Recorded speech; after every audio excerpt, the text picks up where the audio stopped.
Fintech, the merger of finance and technology, has the potential to provide financial services faster, more efficiently, more conveniently, and cheaper to everyone. However, these innovations also have the potential to produce products that inefficiently allocate capital and harm consumers, borrowers, investors, and businesses.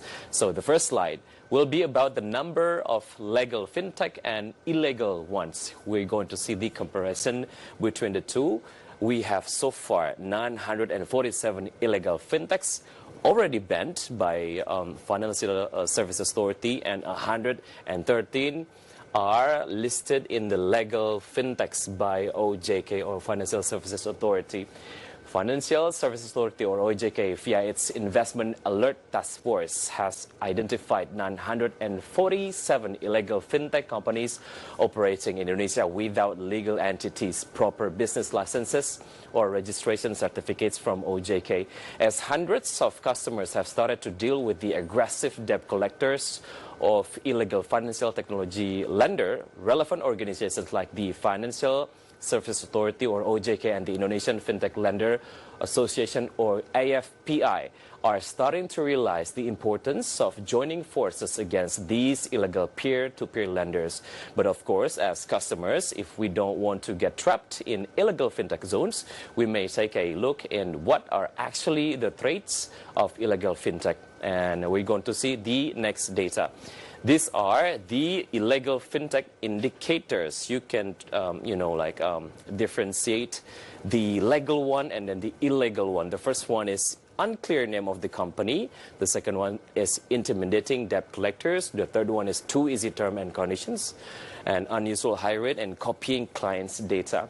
These traits are easy to find. The fact that society still get trapped in the illegal fintech zones means there is lack of financial literacy on peer-to-peer lending.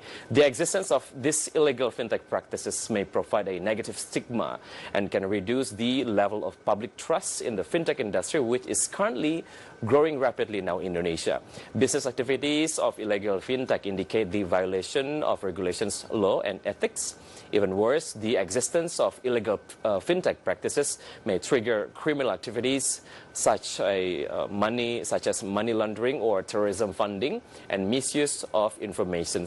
And in the next graphic, I would like to present to you some cases related to the existence of illegal fintech violation. The first one, or the current one, is actually the case of Yuliana Indrati.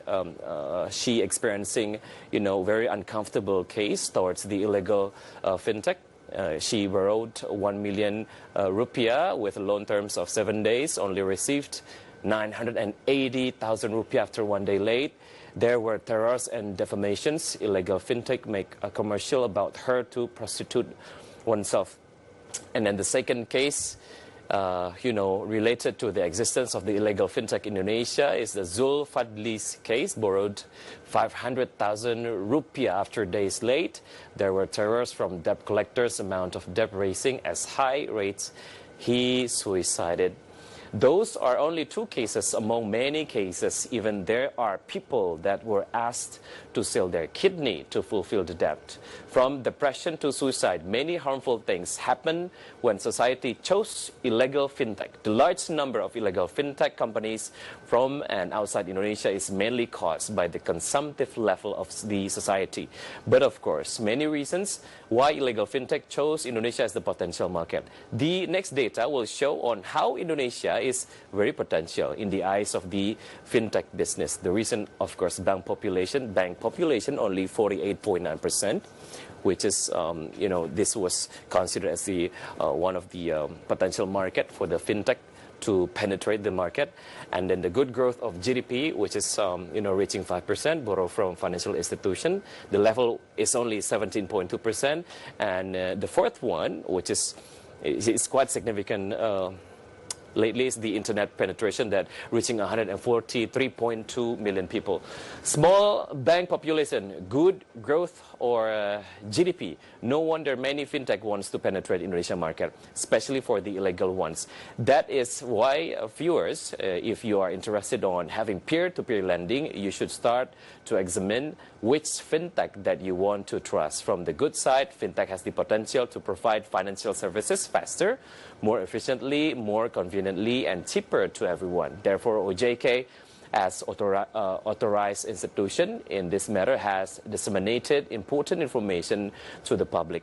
And let's see the next data about note of the following matters before using any fintech services. Maybe you can use this as the tips before you are, decide to choose which fintech that you are going to use. The first one, you need to check the company's permission from authority. Maybe you can check in the OJK website. And then the second one is you need to ensure company is listed as market partner. And the third one is review if there is inclusion of logo of government institutions.